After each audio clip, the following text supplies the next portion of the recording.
This is your Chargers linebacker, Dan Henley, and you're tuning in with Chargers Unleashed.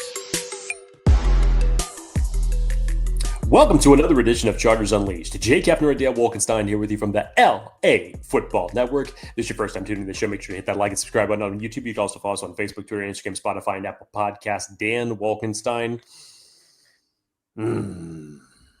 Normally I come in here with a bunch of hoopla, tell you the current record of the Chargers, looking good for the playoffs, coming off of a ugly, but albeit a win of the Atlanta Falcons, currently sitting 8-4. There's not really much to say when you have to go to Arrowhead and face the defending Super Bowl champs, the Kansas City Chiefs. The hype is palpable. As much as we're talking about this season for the Chargers, primetime matchup, Sunday night football that we are all awaiting for this game, the importance of it obviously cannot be understated. And at this point in the season, for the Chargers heading to Kansas City, which is never an easy spot to play, it's as pivotal as a matchup as you could possibly imagine for both teams. Dan Wolkenstein, there is plenty to get into. We have voicemails to get into from the Chargers Unleashed hotline. It's palpable in here. I can taste it. It's a little dicey. It's a little dicey. You can feel kind of the tension. I like to call it tension, I think, with Chargers fans, and not because of the what's at stake in this game. I think it's just knowing that the Chargers are 8-4 and going up against a Chiefs team that hasn't lost more than one game. You can argue they should have lost more since last Christmas. Yeah, hopefully the Chargers can be a Grinch early, but I think testy because Chargers fans are trying to figure out if this Chargers team could be as good as they hoped. Not record-wise, but optics-wise, especially in offense. I think it's kind of what the testiness is coming from. By any means necessary, you'll take a win as a win as a win. But I think this Chargers offense is leaving some to be desired by many. And you heard offensive coordinator Greg Roman speak to this as much. You heard Justin Herbert speak to this as much at the podium. Jim Harbaugh would speak to this as much. Laviska Shenault was brought in, joined the practice squad. Maybe he's the savior. Who knows? Laviska Shenault brought up in the first 2 minutes of this episode, and we haven't even gotten to the offensive and defensive breakdowns yet. But I think the Chargers fans are optimistically bracing for this matchup. They're 1-2 so far this year in primetime matchup. Primetime number 4 this week, going up against the Kansas City Chiefs in the bright lights of Arrowhead, Chiefs Kingdom. I'm excited for this one. And I, you know what it is, Jake? And you tell me before we get to getting the friends to pay the bills and talking about them. I was talking to my wife about this, Jake, how this Chargers team has enabled me to rethink my perspective, and hope and optimism only takes you too far if it's not tethered by reality. I'm making sure it stays tethered to reality. And the reality did she say, oh, you're becoming more like Jake? Yeah, literally. She said, well, Jake's probably going to say they're never going to win. That's like, well, actually, Jake's actually the optimist of us. But no, I've gone with my head throughout the season. I've gone with my heart once, and I was burned. I'm not getting burned again. I'm staying true to hope and optimism, but reality is weighing more. I think Chargers fans should look at this as well. Jake, before we get into it. Sounds like a steaming bowl of foreshadowing. There you go. Hot, steamy, burning pile of cow dung. Yes. So before we pay the bills, let's talk about our friends so they can pay the bills. Then we got some voicemails, bold predictions, Chargers, Chiefs, primetime matchup, primetime discussion. Well, before we get into it, let's want to remind everybody that BetOnline is the world's most trusted betting platform and your number one source for everything football. BetOnline has every stat, every matchup, and even live odds and spreads to bet on during the games. You think you know your stuff? You can get in on our $200,000 mega contest and pick 5 games against the spread every single week for your chance at weekly prizes and a share of up to $200K. When the game is over, head on over to our online casino and get on a game of blackjack or poker on one with one of our 150 slot games. Head on over to the website today. That's betonline.ag to get in on the action. Bet online. The game starts here. The top 2 teams amongst the AFC West, Chargers, Chiefs. This is the primetime matchup. I think Chargers fans, aside from the Ravens game, we're looking forward to all season. Can the Chargers, with a few months under their belt under Jim Harbaugh, go into Arrowhead and make a statement against the division rivals? We're going to find out. Chargers have lost 6 straight against the Chiefs. Again, almost all of them are close.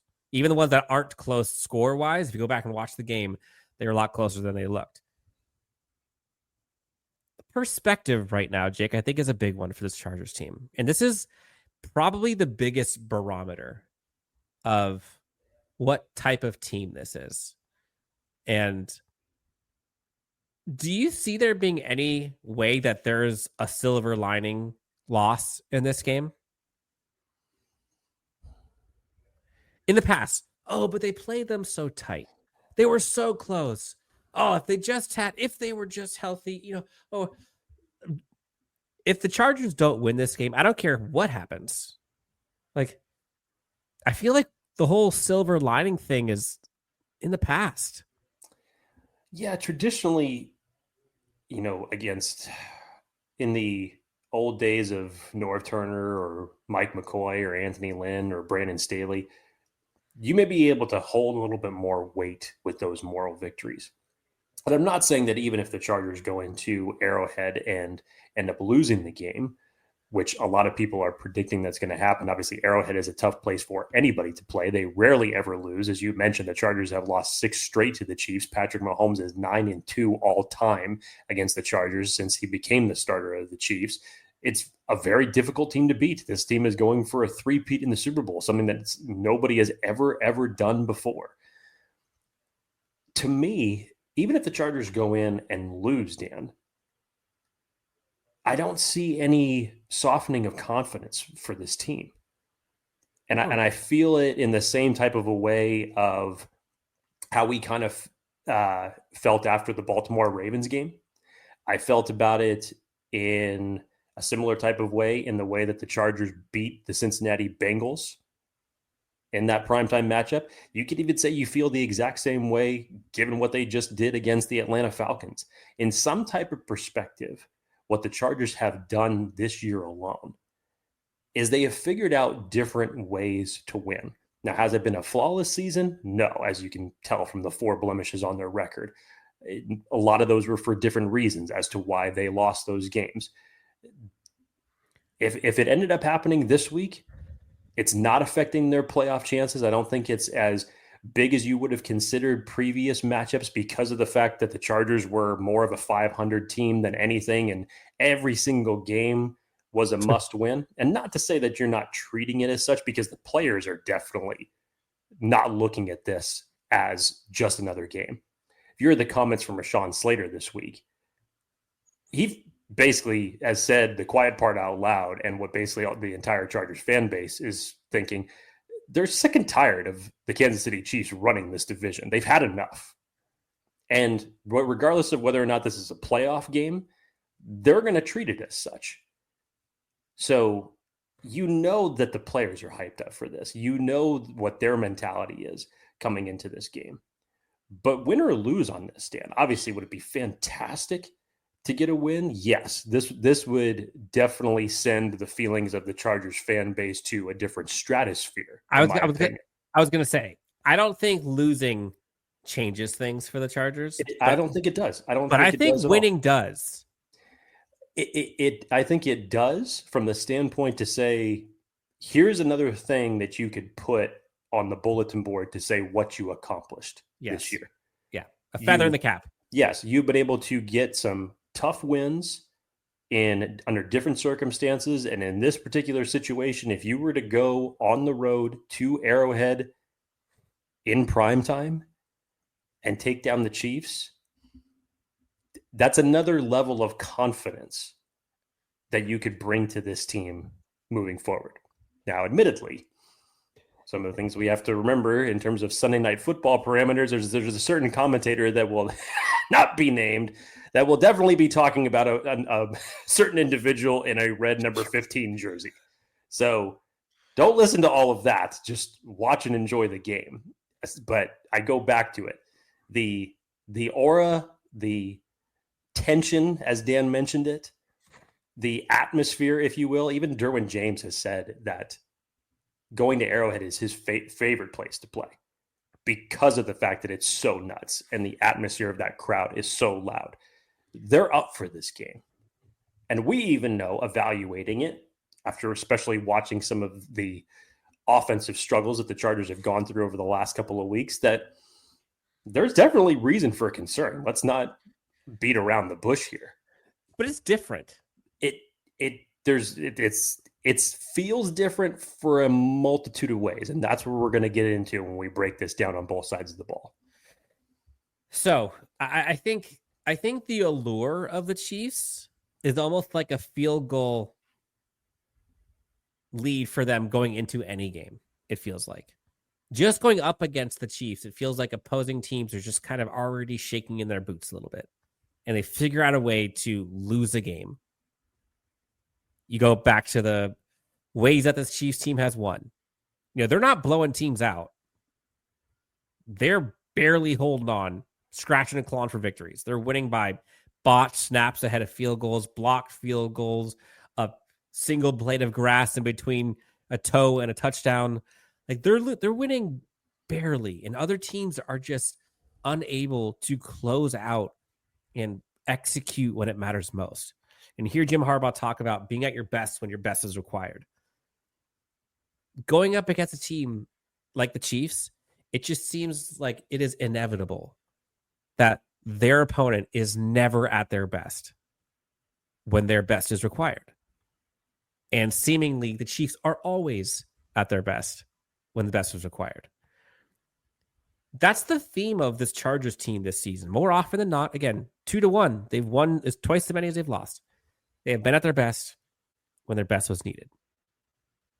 But this Chiefs team is vulnerable.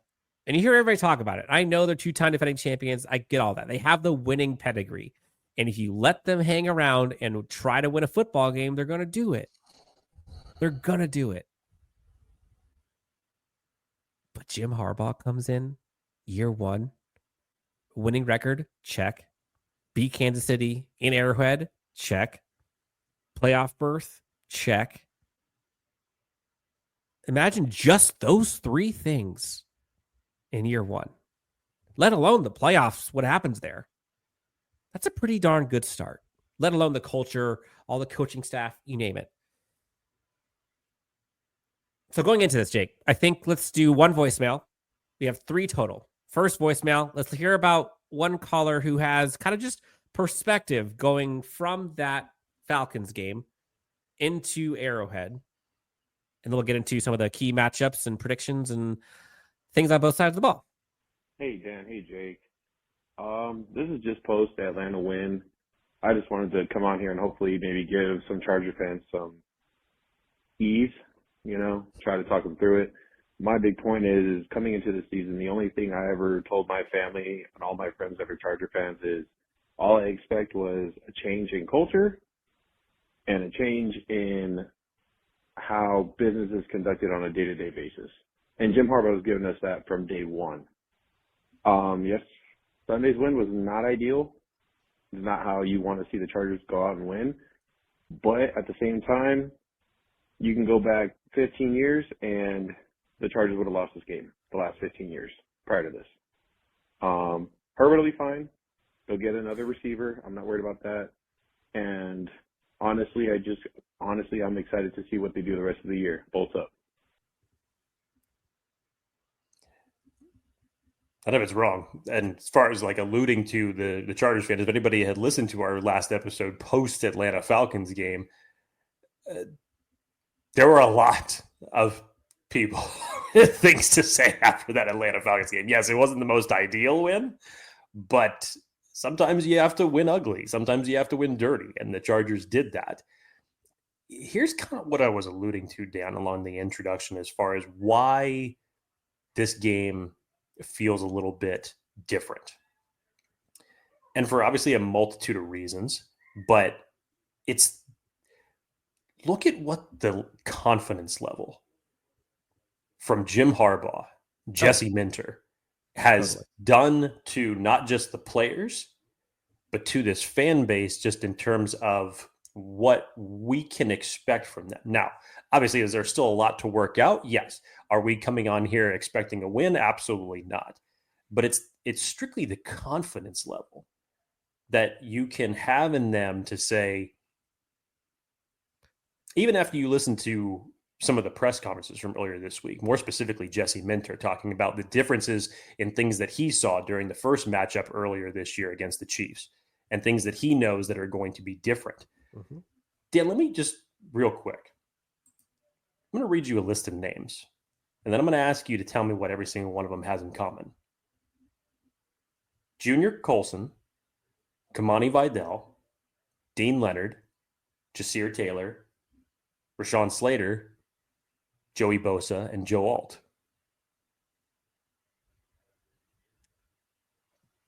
I don't know the answer to this, but I'm going to go out and guess that none of them were healthy for the Chiefs game. Every single one of them was inactive for the last matchup against the Chiefs. Oh, Alt and Slater were inactive? This was when they had their injuries right after the Pittsburgh game. And even this was not even 100% Justin Herbert that was behind center. This was also before the Ladd McConkey breakout game. This Chargers team is going to look a lot different than it did in week 4. And for the same type of argument, this Chiefs team is going to look a lot different than it did in week 4 earlier this season. So it strictly just goes back to coaching, Dan. And maybe it's fortuitous. Maybe there's a way to look at this when every one of the conversations has always been about the Chargers' offensive struggles. You go back and you look at it against Baltimore and what they were not able to do in that game to really get their offense going post the first 2 drives that they had. You go back and you look at the Falcons game in terms of what their issues were. Maybe the timing is fortuitous, Dan, because Greg Roman has talked about it a lot. Things need to improve. Justin Herbert knows it. Justin Herbert's coming arguably off of his worst game of the season statistically. And maybe it is just one of those certain timing things where you say, look, you're about to go up against the best in the NFL. And if there was ever a time to get right, you better make sure you bring your A game. Because as Dan said, you basically have to play close to mistake-free football against the Chiefs. Any opportunity that you give them, majority of the time they are able to capitalize on it. So if this was ever mistake-free football. So if this was ever a get right type of opportunity for this team, specifically as it relates to the offense, maybe you couldn't ask for a better situation as far as what has happened to the Chargers the last 2 weeks and the upcoming matchup that they have against the Chiefs. What side of the Chiefs? Actually, no, I'll flip it. What part of the Chargers scares you the most? You got to say it's offense. You have to say it's offense, given what you've seen the last 2 weeks. Cue voicemail. Okay. That he can continue. Got it. What's up, guys? Will Callahan from Southern Cali. Bowl gang or don't bang. Not the prettiest of win against the Falcons, but I'll take it. One thing I'm tired of is Greg Roman getting all this heat. And yes, sometimes he deserves some of the blame, but this offense has really no weapons besides Ladd McConkey, and he can only do so much. We have a left tackle and a right tackle, and Ladd McConkey and Herbert, and that's it. This is the thing, is that the receivers are barely getting any separation, and even when they do get a little bit of separation, they drop the passes. I mean, I could even go back to the Cardinals game. so many times there was drop passes. I mean, look at Greg Roman's offenses in the past. Number 1 in rushing yards, number 1 on points scored. This is not really on Greg Roman. He's done it with more talent in the past. Give us 1 more year, 2 more years, and we'll be good. Let's dive into the Chargers offense versus the Chiefs defense, Dan. Greg Roman alluded to this a lot, and more so, a lot of people have been talking about this in terms of the defenses that the Chargers offense have been seeing as of late and that they really haven't been able to beat. And that was more specific in Baltimore and even Atlanta. They've been seeing a lot of man coverage, and the Chargers just have not been able to overcome that. And as the caller was alluding to, as we were talking about more specifically last week against the Falcons, it's been Ladd McConkey or essentially nothing as your wide receiver options. Because of the fact that your receivers have not been able to get any separation. And now you're going up against a secondary that houses one of the best in the NFL in Trent McDuffie in terms of the things that he could do. Still never forgive the football gods for that one. Yeah. So I would have to believe that Steve Spagnuolo, I think he's going to throw a lot of different things at Justin Herbert, but you got to believe that he's looking at that game against Baltimore and that game against Atlanta and basically saying, look, you're getting a Ladd McConkey that's coming in here, maybe officially questionable on the injury list. So maybe you get him at 75% health at best, still is, as of right now, your best receiving option. You need to have other people step up.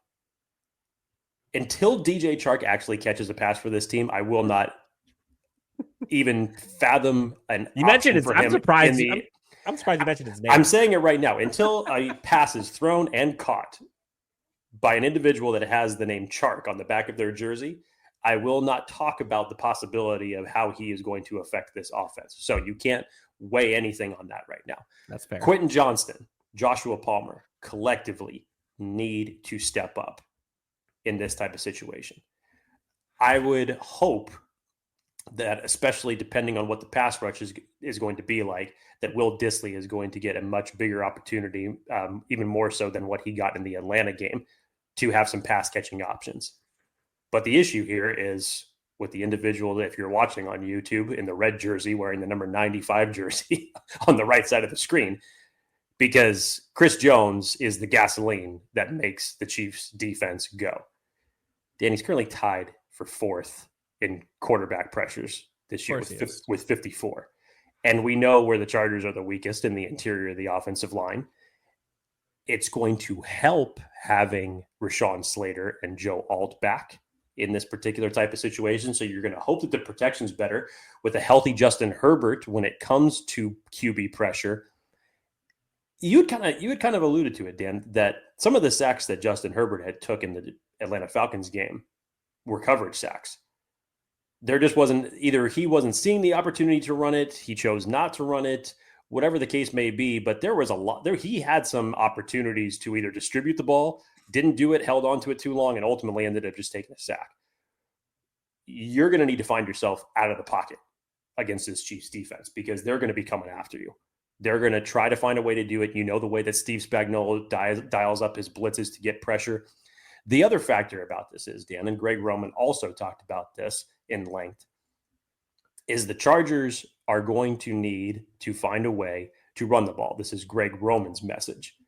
Whether or not they're going to be able to be successful at that remains to be seen. J.K. Dobbins obviously not playing in this game, so it's on the shoulders of Gus Edwards and Kamani Vidal, and you're going up against one of the best run defenses in the league. Before Dan comes in here, and not to say that they can't do it,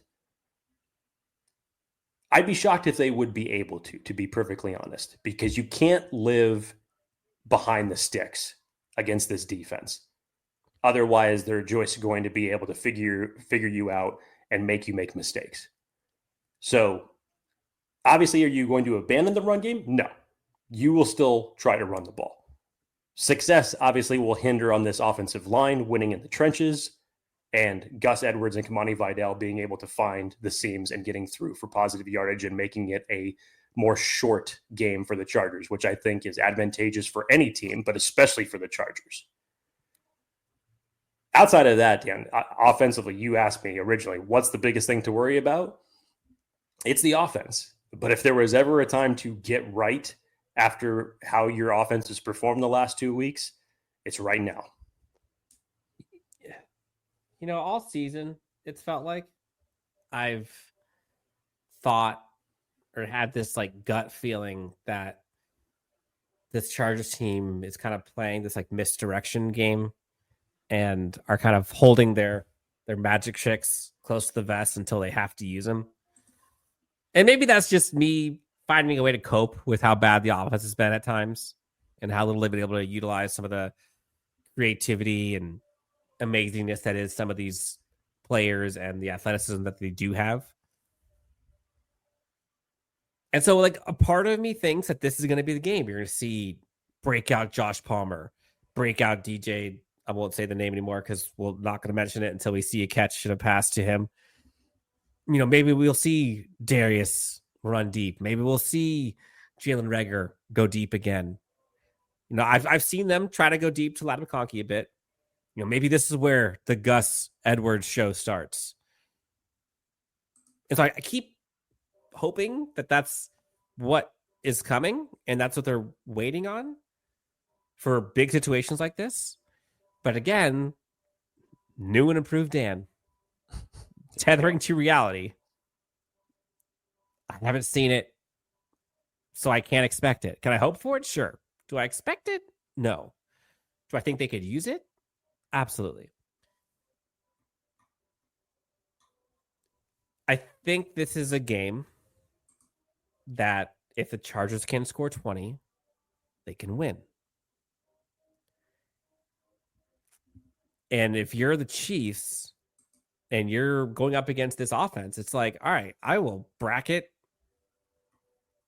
number 15, make someone other than Ladd McConkey beat me. I'll go man coverage primarily and go mano-a-mano. Can your guys beat our guys? That's what I would do. Because right now, the answer is no. And that's with a banged up Chiefs secondary. And so I would like to see this Chargers team test it. And it's funny, you hear Greg Roman talk about his Chargers offense needing to run the ball against the Chiefs team in Kansas City. And while that's true on its face, I wouldn't be surprised at all if this Chargers team just slings it. I really wouldn't. This team it's kind of become like an amoeba and it kind of does whatever it needs to, which is a blessing and a curse. But right now, to that caller's point, Jake, what do they do well on offense right now? Like, what do you have to hang your hat on? Not a lot in the last 2 weeks, other than Justin Herbert and Ladd McConkey. Hell, you couldn't even say Justin Herbert, actually, for the last game in Atlanta. Ladd McConkey has been your best aspect of your offense, essentially, the whole season. Yep. So if we're talking about reality here, I think we can expect, based on the reality so far this season, that the defense is going to show up. We can expect special teams probably going to show up. We can expect coaching to be a big bump. We can expect Herbert to do all he can. Joe Alt, Rashawn Slater do their thing. Everything else is a variable for this offense. So this is a big test. I think everyone on this offense knows, A, what everyone's talking about. This team can't run, they can't throw. Play calling, spacing, athleticism, drops, whatever. Going up against two-time defending champion, that's a pretty darn good defense. Banged up in the secondary. But they can be had. Chargers offense has been smart, though, and this is what's important.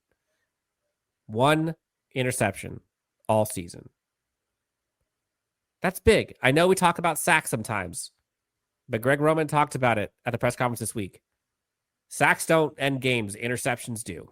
Turnovers do. And so They are number 1 in the league in interceptions thrown. It's a big deal. Number 1 in total turnovers on offense. It's a big deal. And their defense is top 3 in that category. There being the Chargers. So that's a formula to win. That's why they're 8-4. A lot of things aren't going well, but the things that are going well is Justin Herbert is protecting the football. He's making very good plays when he needs to, for the most part. And they are allowing their defense to win them games. It's hard to allow your defense to win games when you're throwing pick sixes. Go look at Atlanta. Go talk to Kirk Cousins. Sometimes the recipe... Yeah. Yeah. Oof. Sometimes your recipe is just live to fight another day. And unfortunately, or fortunately, that's how the Chargers have gone. So this is a bow-up opportunity for this Chargers team. Hope. Pray. Do I expect it, though? I don't. And I hate being that guy. I hate being that guy. I hope this Chargers team can score 20 and win. But nothing this season has told me they will against a good defense. So if I'm looking at who wins this one in terms of offense for the Chargers, defense for Kansas City, I think you're relying far too much on hope and optimism if you're picking Chargers. Yeah. I mean, if you're... Last thing on this for this matchup, though. If you are the Chargers, what is your recipe or path to success as an offense? Well, that's a great question, Dan. Honestly, you alluded to it a little bit ago. There are some holes that have been exposed in Kansas City's secondary over the last few weeks. Depending on how Ladd McConkey is going to get his separation, be interested to see if yes, still questionable at this moment. But let's just say hypothetically, Ladd McConkey plays. And Ladd McConkey is doing Ladd McConkey things and getting separation throughout that game.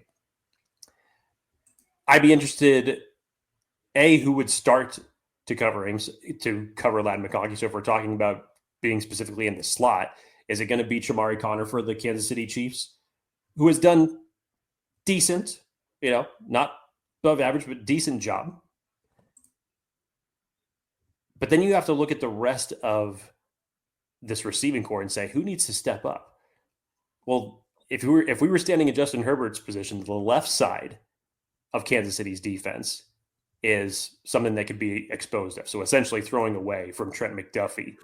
Essentially throwing away from Trent McDuffie and Justin Reid's side. So you're looking at Nazia Johnson and you're looking at Brian Cook in that circumstance. But this is where I believe that the Chargers, Quentin Johnston, Joshua Palmer are going to need to step up in that circumstance. Now, Joshua Palmer. Big.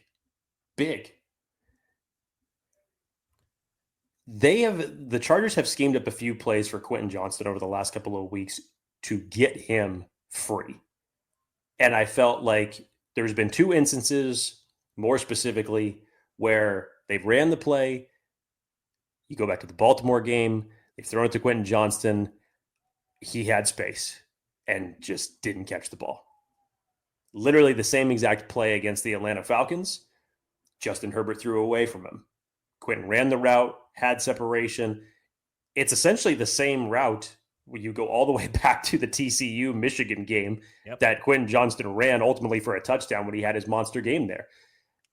Quentin Johnston on one-on-one downfield has not been that big of success this year. Stop doing that, please. And I do not encourage you to do that against this team in these deep situations. Yes, there are going to be opportunities to take for deep shots, but for Quentin Johnston lately, I just don't feel like that is the smart move to do.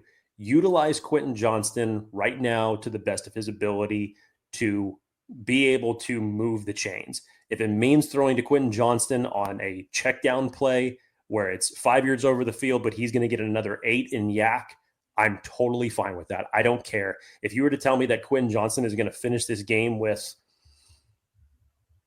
7 receptions for 85 yards, win.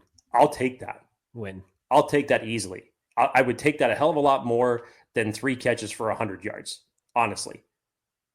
Not me. Not me. I'll take either one of those. I'll take. I'm saying it from the standpoint of like that means that he's living in the go route situations. Don't do that. Just don't do that. Give him every opportunity to get in space and be able to make the play. If it's a 3-yard gain, a 4-yard gain, I really don't care. But you need to do something not only to boost back up his confidence, but have him become a contributor once again to this offense, because it cannot just be Ladd McConkey in this game. If it is, you're in for a long night. Let's just be straight about that. Yeah, Joshua Palmer is more versatile, that you can utilize in the slot, or if you can use him on the deep shots, you can utilize him in situations like this. We'll wait and see whether or not a certain Laviska Shenault is going to be elevated in time for game time. I don't know if I would buy into that. But the rest of this wide receiving core, Dan's been asking for more of Darius Davis to be injected into this offense. Downfield, yes, not just on the jet sweeps, which seems that that's kind of the situation for Jalen Reagor as well. But if it's me, Dan, yeah, if we're talking about the passing game, yeah, I'm going to attack the left side of the Chiefs secondary as it currently stands right now. That's where I'm going. And then where do you win your matchups over the middle of the field with Drew Tranquill? Where are you going to win those? But you have to pick and choose. And honestly, if you turn this into much more of a short stick type of game and play the traditional keep away, like Dan likes to say, the patented 6 to 8 minute drives that you can try to create, which are very difficult to do, by the way. Any type of 13 to 15 play 8-minute drive against any team is not easy. So it's not just a simple formula to go out and execute. But if you're telling me in terms of your pass catching options, that's how I'd be utilizing them. Ladd McConkey, if he plays, is going to be able to do Ladd McConkey things, and you can put him wherever you want, and he's going to be able to get separation. And yeah, that's going to work for a certain period of time.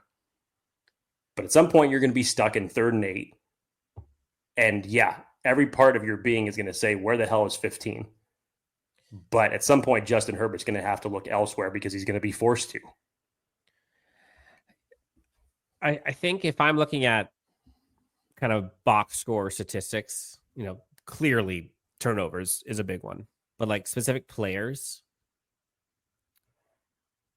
I think to me, it's Gus Edwards and it's any receiver not Ladd McConkey. Because Ladd McConkey can go off and they could still easily lose this game. Mm-hmm. But if Ladd McConkey can be joined by someone else, doesn't have to go off, but just give me, to your point, I'll take 3 for 100. I'll take 7 for 80. I'll take 5 for 50. Somebody has to step up for more than 2 receptions. So if I can get whoever the second leading target person on this Chargers team to have 60 yards or more, that's the sign for me. And if this Chargers offense can run, I say Gus Edwards. I think this is a Gus Edwards type game. They've been able to kind of stow him away, so to speak, whether that's purposefully or because he hasn't been good or injury or whatever. He's been saved and is now fresher than I think we all expected he would be. Give me a 17 for 89-yard, 2-touchdown type performance from Gus Edwards. Hell, give me an offensive line that can create a hole in order for your running backs to get through. Because that's been the other aspect of this, especially if we're talking running through the interior. It's not successful, and that's including for running backs named J.K. Dobbins when they were playing. The best place to run for any Chargers running back this year has been to the left side. Surprise, surprise, Rashawn Slater. But you got to figure out ways to open up holes, and now you're talking about doing that against Chris Jones and this Chiefs interior, which is very, very difficult. That's why they're one of the best run defenses in the league. Again, I'm with you. If that ends up coming to fruition and some of those statistics for Gus Edwards end up actually transpiring, then that would be a situation where I'd say, okay, you have a balanced offense now. You actually have multiple ways to attack this defense, and I would give you a much better shot of success it's hard for me to believe that, given the lack thereof of performance. Even going back to the Cincinnati game, you take away that final run from J.K. Dobbins at the end of the game that sealed it. They weren't running the ball that well in that game either. No. And even so, from the standpoint, not from a standpoint of injury, remember, they went away from it. So not only are you going to need to be successful running the ball, but how much are you also going to utilize it? That's the other aspect of it. Flipping sides, I think this is probably where everybody's mind goes yes. when they think of this. Clearly more bullish on Chargers defense, but this is kind of the other side, right? Chargers offense versus Chiefs defense. That's kind of good on bad. This way, it's kind of the same thing. Although it's probably like great on average, if we're being honest right now, this year. Chiefs offense this year has been borderline 10 to 12, 10 to 15 range. Passing isn't great. Rushing isn't great. Situationally, when it matters most, the end of the games, through the roof, obviously. But this is an advantage for the Chargers. And I think Denzel Perryman came out, latest injury report was doubtful. Junior Colson now questionable. Cam Hart, I believe, looks like he's now practicing. Off the injury report. So that's a big boost. Report, that's a big boost, yes. It's a big boost. Chiefs offense has Isaiah Pacheco back. No Rashee Rice. Now you got to think about it is that they have a 2-back system with Isaiah Pacheco and Kareem Hunt, excuse me. And you have DeAndre Hopkins, who was not there in the first matchup of this season. Yeah, Mecole Hardman looks like he had a weird injury before practice started or something later this week. So he's questionable, I believe. But you like the matchups outside of Kelce. And you could say, Derwin on Kelce is a good matchup. That would be a good matchup. But I don't know if that's where I want Derwin, honestly. I think you saw in Atlanta game. I want Derwin in the box as much as I can. And I know it's so tempting to just say, Derwin, take Kelce. But I don't know if that allows you to put... I don't think that's giving Derwin enough effectiveness. I really don't. This is where the Alohi Gilman injury, in my opinion, comes into play a little bit more. Mm-hmm. And because of the standpoint of having him out, even Daniel Popper's alluded to this, it is almost... I don't want to say the word forced, because obviously if something's working, why go away from it? But there's been more utilization of Derwin in the slot or closer to the line of scrimmage in those type of situations. Yep. Tony Jefferson, I know, is officially questionable for this game. I'm not sure where that injury ended up coming up from for him throughout the Atlanta game, but you would definitely need him. And if he wasn't able to go, that would change the entire dynamic of this game.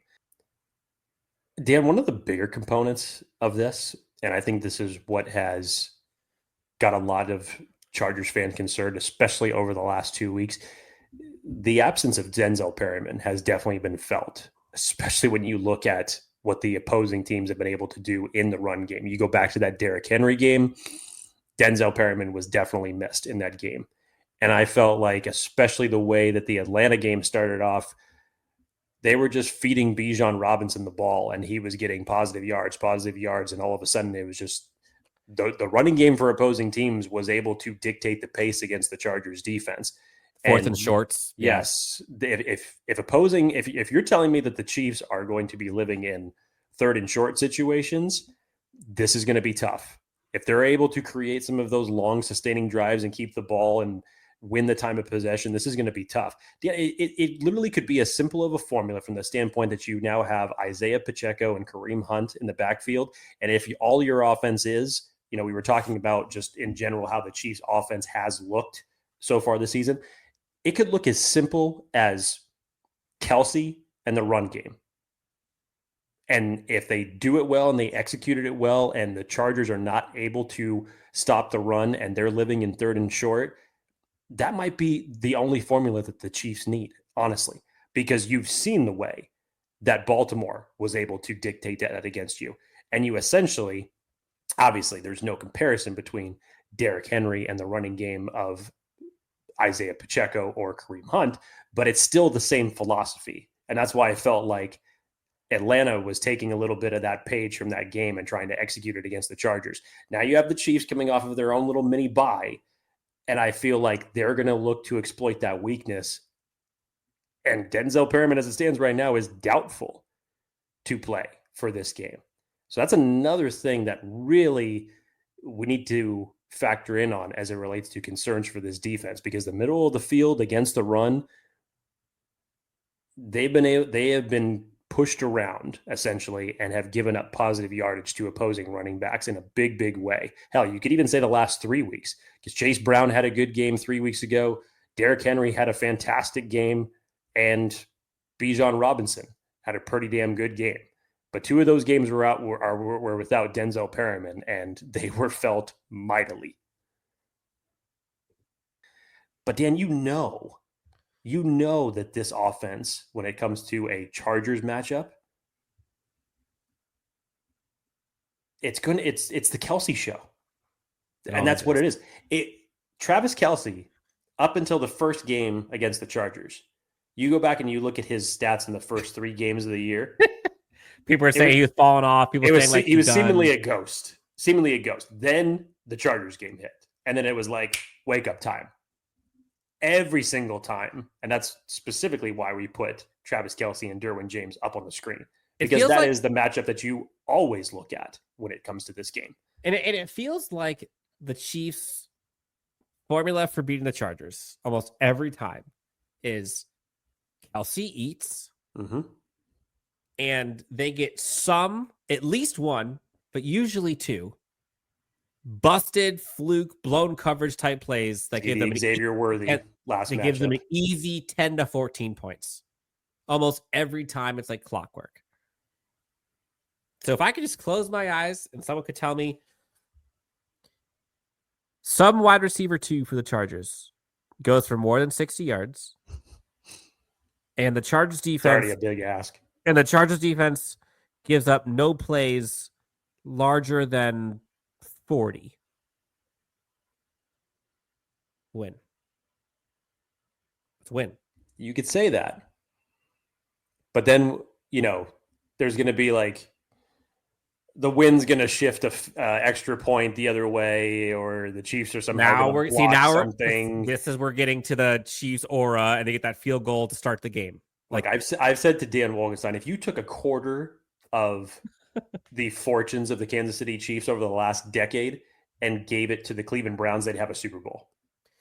Yep. No question about it. Yep. And it is just very strange. Every time. The way, again, we could talk about our ugly win against Atlanta till the cows come home, and it's totally valid. And that's something that happens to 32 teams in the NFL. Those type of games happen. The Chiefs win against the Raiders was worse. It just so happens that those type of wins happen to the Kansas City Chiefs more often than any other team in the NFL.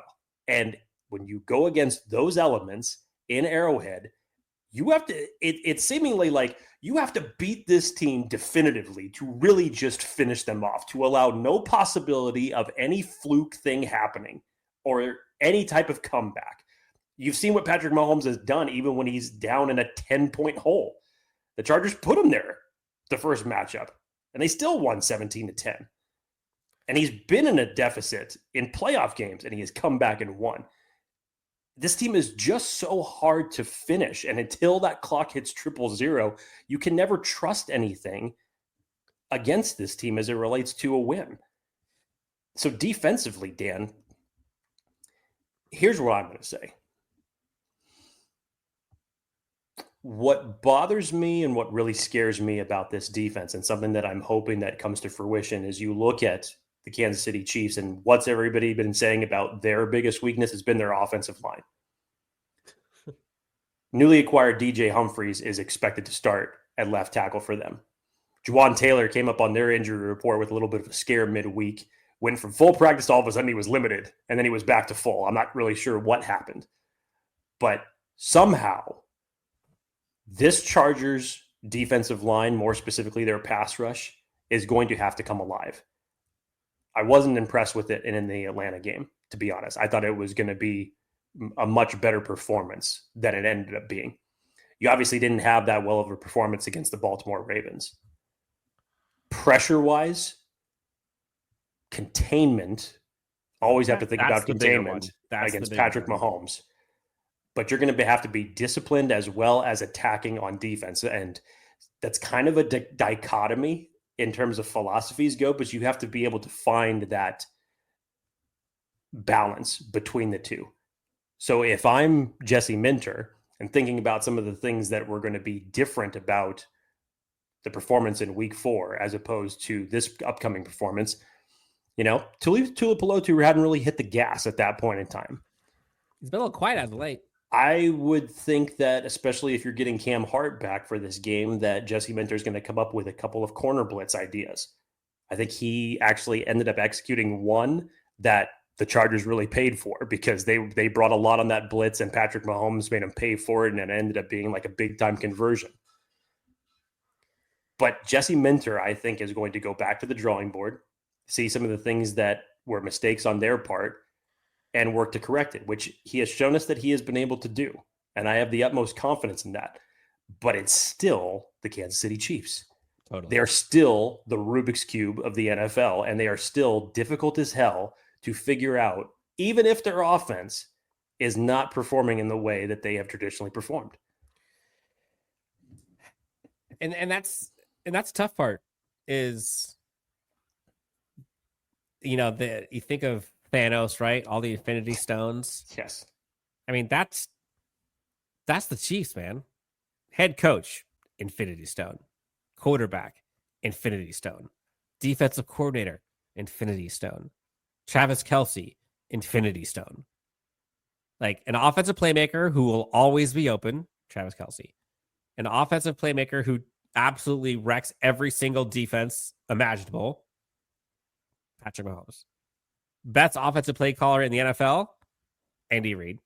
Best defensive play caller in the NFL, arguably, over the past 4 or 5 seasons, has been Steve Spagnuolo. That's what you're going up against. So it's like all the chips are stacked against you. And yes, there's some injuries on both sides. I get all that. But the coaching matchup, I think this is what excites me the most. As the Chargers, on the Chargers side now, is like, Chargers got some dudes on that side too. They've got this kind of improved Justin Herbert, shades of Oregon Duck Justin Herbert. Uses his legs a bit more. He's healthy. They've got a top coach of their own in Jim Harbaugh. Their defensive coordinator is balling, Jesse Minter. Coaching staff in general is looking good. And when is the fact that we are now, week 14? And Joey Bosa, Khalil Mack, Tuli Tuipulotu, and Bud Dupree are all seemingly going to be in this game. You would have taken that going into the season. Week 14, all 4 of them are there. That's big. You got rookie corners balling out. Like, there's so many storylines here that are fantastic, but the coaching in this game is going to be awesome. No doubt about it in my mind. This Chargers team collectively is better than they were when they played them week 3 or 4. Offense, say what you will about it, but this is a better Chargers team now than it was then. I think this defense is now better than it was then. I think they know what they have. Which is still wild to say. I mean, you go back and you just assess that last sentence, Dan.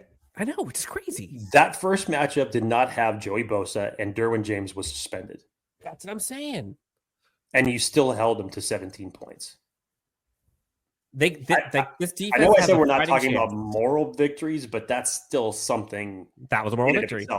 Traditional defenses, we know what it's been like when either Joey Bosa or Derwin James has not been able to play. The coaching X factor, which has not been existent for the Chargers prior to this season, is now a huge aspect of the game. It's a huge aspect of the game. Yep. This team wants it. I think it's clear. And, does this mean if the Chargers win this game that the AFC West is theirs? Probably not. Probably not. And I don't think that's why they're going after this game for a victory to win the AFC West. Like, this is all about setting a precedent. This is about sending a message. This is about, putting some chinks in the armor a little bit. Like, this is about letting this Chiefs team know, like, this is a different Chargers team. We're not like this anymore. This is ideally, this is what you'd like to see. Remember Travis Kelce had that, I think it was maybe like during like the off season, and I can't remember what podcast on it. Maybe it was with his brother that he was talking about it, but they were just talking about coaches in general. He was talking about how much he loves Andy Reid and this, that, and the other. And this was the discussion when Jim Harbaugh was kind of in limbo. And seemingly in so many words, Travis Kelce said that he hoped that the Chargers would keep Brandon Staley forever and not get Jim Harbaugh, because you knew he knows the reasons why. Yep. You knew the reasons why. Now the Chargers have it. As you said at the end, it's echoing how Charger fans have felt essentially for the last 10 years. Get this taste out of our mouth because we're sick of it. Yeah. I think the NFL is sick of it. It is old cheese, and we have been force fed this bad Gouda for the past 10 years, and we don't want to take it anymore. No. All right, let's get into it. Predictions, Jake. Bold and game predictions. One more voicemail to kind of kick this thing off, Jake. Again, folks can call into the hotline anytime, 323-902-7586. 323-902-7586. You can leave a 30-second voicemail with your pregame, postgame reactions, final score predictions, bold predictions, feelings, questions, whatever. Let's kick it off. The voicemail, a friendly voice, giving their prediction for this Chargers game against Chiefs. Dan, Jay, my boys, this is Athir. Hi, Athir. Great to hear your voice again. Happy Sunday to all of those who are listening between now and Sunday. Hopefully this will be a happy Sunday. Of you, I have two voicemails. Two voicemails. The first one, my bold prediction for Sunday. Derwin James. Ooh. What do you think? What do you think he's going to say? Derwin James. He's probably going to have knowing Athir, he goes over the top. 4 sacks, 3 interceptions. Yeah, he's going to have like the game of Derwin James's life as it relates to this prediction. Let's hear it. 2 sacks, 2 picks. He holds Travis Kelce to under 30 yards. Chargers win 24-17. Let's go. I honestly did not mean to actually do that. That literally just came out in terms of my reaction when I heard Travis Kelce under 30 yards in this game. I did not mean to be disrespectful here, because I know that you are the biggest proponent of positivity as it relates to the Chargers and their game outcome. My God, sir.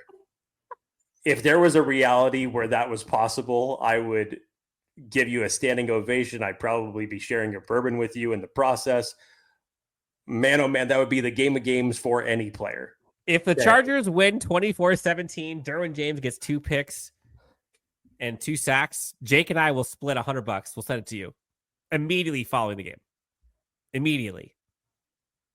I hope you're right, Athir. We all hope you're right. 2 sacks, 2 interceptions. Wow. And holds Travis Kelce under 30 yards. That would be, like I'm saying, that would be a game of games. Yeah.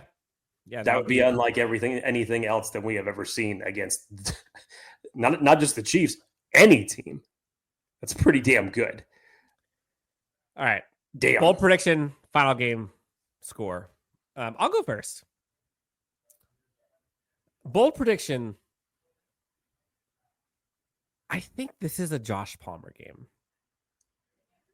It's got to be somebody else's game other than Ladd McConkey if you're one of these people that are hoping that they're going to win. And I'm not going to lie, I've been a little disappointed. And, I'm sure there's reason and rationale. Who knows? But Josh Palmer has been nothing like I thought he would have been this season.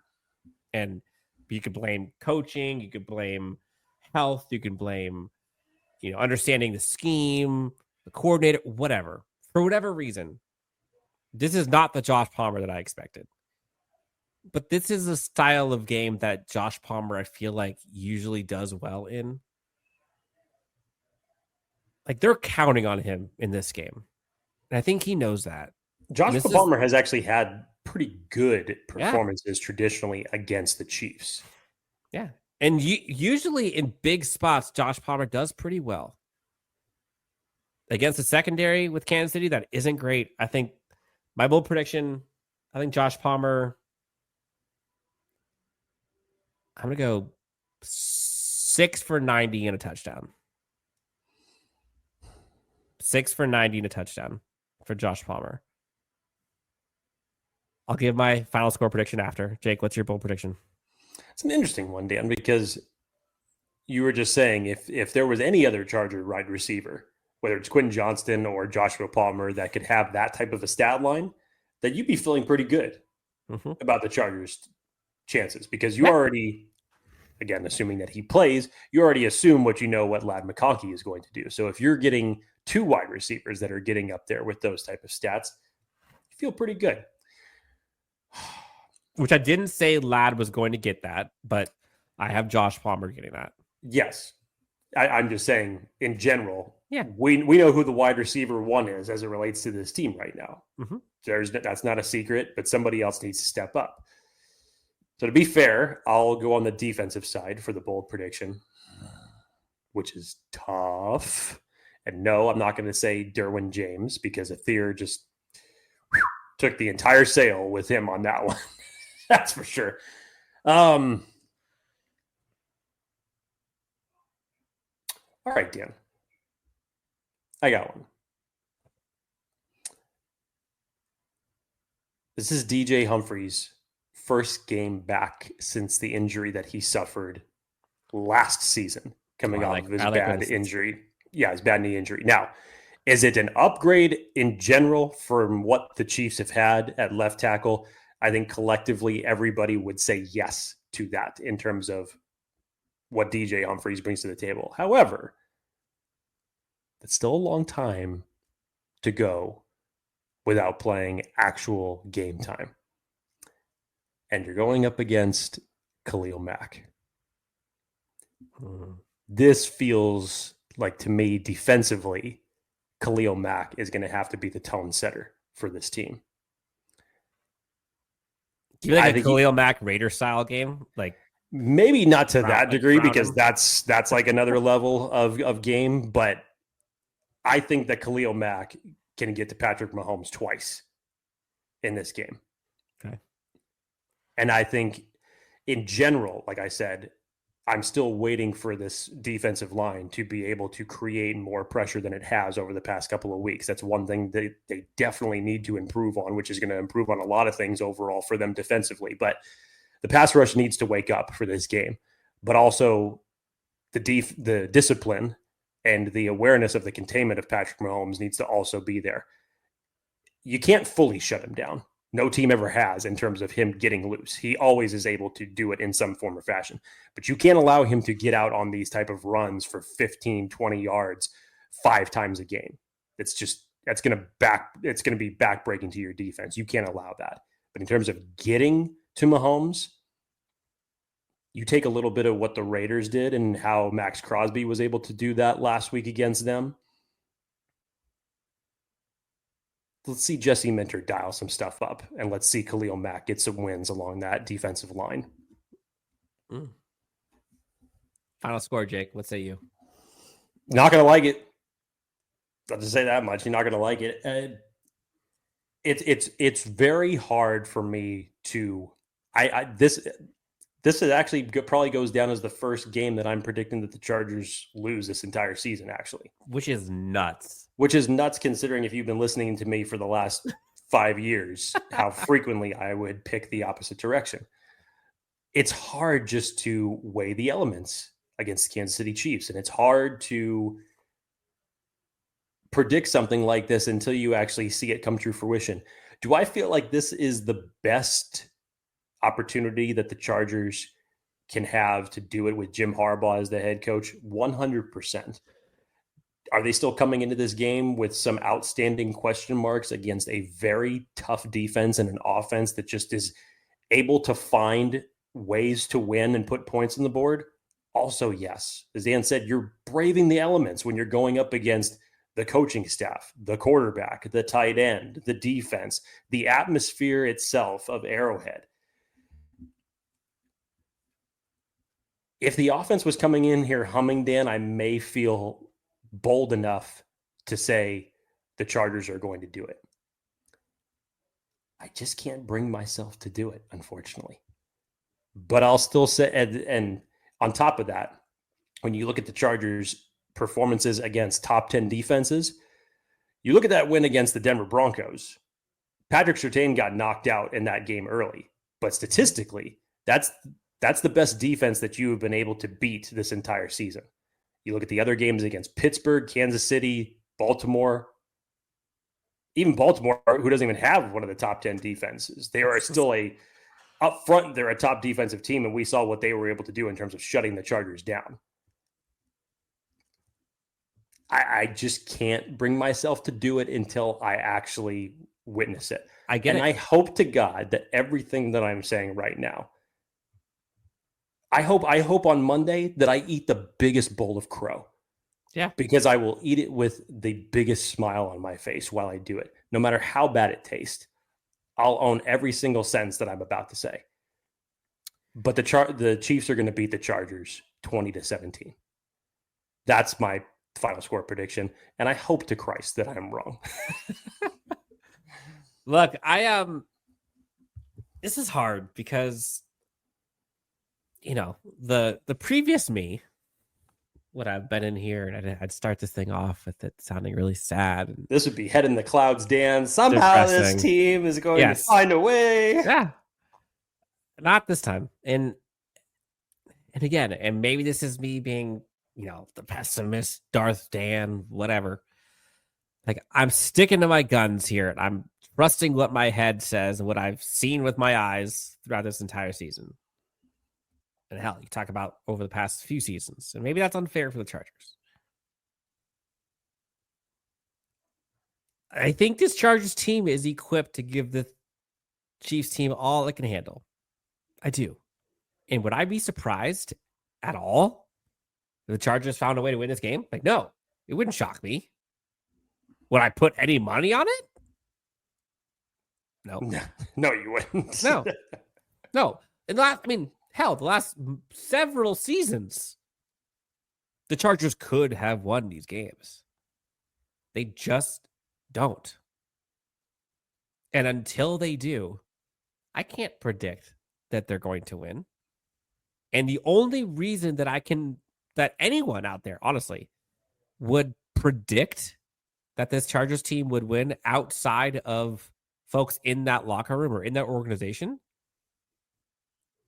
is you're going off things you haven't seen. Honestly. And that's just the truth. That's okay. That's okay.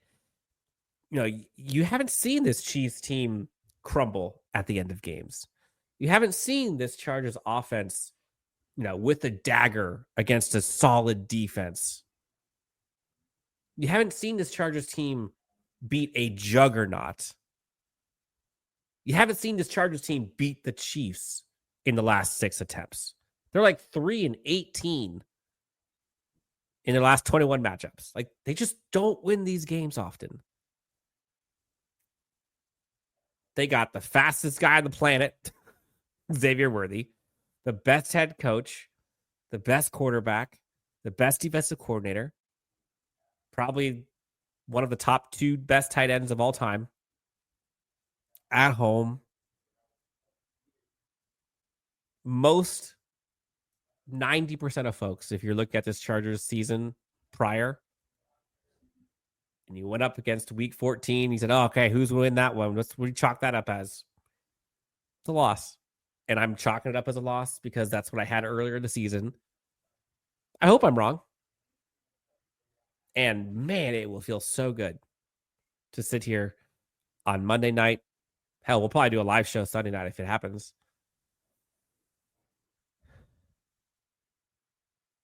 If the Chargers victory happens, feeling great. Euphoria throughout Chargers fandom. And Jake and I'll be happy to be wrong. I just can't. I went with my heart once this season, and it was that Ravens game, and it burned me. Not doing it this time. I apologize, Chargers fans. Chargers lose this one like 22-20. 22-20. I have the Chargers losing. But that doesn't take away the success of the season so far. And No. quite the opposite, in my opinion. Like, them losing this game really has no bearing on my faith in this team.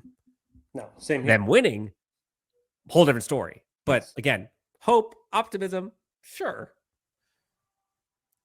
Man, can you imagine walking into work Monday, Chargers fans, after a victory? Swagger. Think about what that says about this culture in that locker room. Like, imagine that post-game celebration. Just think about that for a second. That who's got it better than us victory speech. Like, could you imagine that moment for the players, for the coaches, for Spanos, for fans watching, for the NFL, for the playoff landscape? Like, there's so many things that could shift with it. And I think that's where the testiness comes from. Is like, but what if they do? My heart wants to see it. My heart wants to see it. We'll see. We'll see. I'm nervous. I want this game to be awesome. I want to see that 2018 Mike Williams, Kansas City vibes all over again. Fingers up in the sky, end of game. Like, that'd be great. Oh, that'd be so great. Going into week 15 with 9 wins already. Holy smokes. What a world that would be. But we're not there yet. We'll see. Jake, I know we went long on this one, but there were a lot of feelings that I don't think I realized we had about this game. Always feelings and emotions come into when you're facing not only your division rivals, but back-to-back Super Bowl champions who have owned your division for the last decade. Like I said, you're just sick of seeing it happen. Yep. I would love to jump onto social media and not see a tweet from Nick Wright that said never a doubt. Yeah.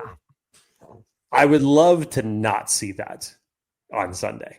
Or the memes of the Chiefs and the refs. Yes, like I understand why everybody feels that way, and especially this season when you just look at the way that the Chiefs have been able to get some of their wins. But you have to definitively knock them out. Do not give a reason for any of these controversial plays that are going to be talked about on Get Up the next morning and be criticized and evaluated. And, ifs, could be's, would be's, they don't win you the game on Sundays. Put that crap to bed and go out there and do what you're able to do. Chargers, please be at your best when your best is required most. If they can do that, I know that's cliche, but if they can do that, they'll win. Period. It's going to be a long Sunday prior to kickoff. A lot of us are going to be doing all of our Hail Marys and whatever it is you do to get ready for games and all the whatever there's a word I'm looking for. Was it that you do before things? Superstitions? Yes. There we go. Wow. Clearly it's late on a Friday. Take anything else before we get out of here? Enjoy the weekend.